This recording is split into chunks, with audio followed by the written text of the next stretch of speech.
around 10,000 inmates, making it one of the world's largest correctional institutions.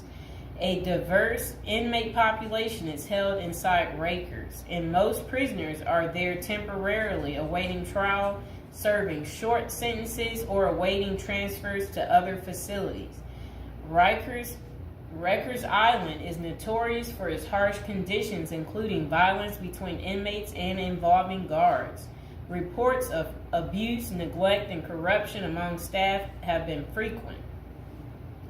The treatment of inmates with mental health issues has been a particular concern, with critics arguing that the facility is ill-equipped to handle such cases appropriately.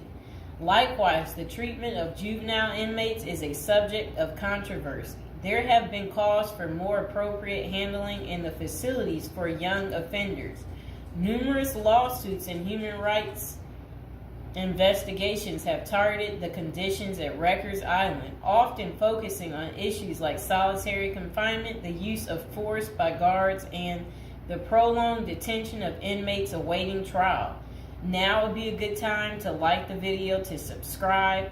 And are you guys enjoying the prison series? Do you like hearing about all the different prisons, learning with me together? If so, go ahead and comment below. So, when visiting Rikers, journalists and prison reforms discovered temporary holding cells described as covered with rotten food, urine and feces and blood. Inmates were using plastic sheets for blankets and cardboard boxes for beds.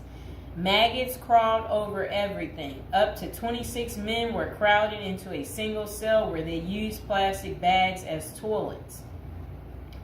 Prisoners kept in holding cells, which should be used for only 24 hours or less, often stayed there for more than a week awaiting transfer. In that time, food and medical services were not routinely provided. Now let's hear that paragraph again, just a small bit of it.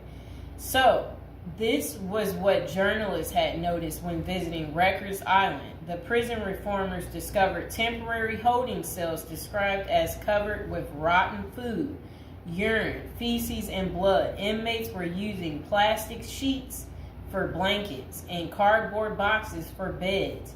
Maggots crawled over everything. Up to 26 men were crowded into a single cell where they used plastic bags as toilets. That does not sound good, does it, people? It's disgusting.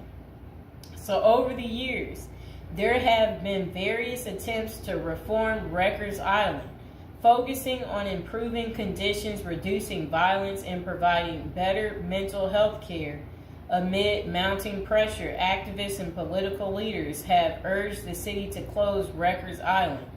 In 2019, the New York City Council voted to close the jail completely by 2026, intending to replace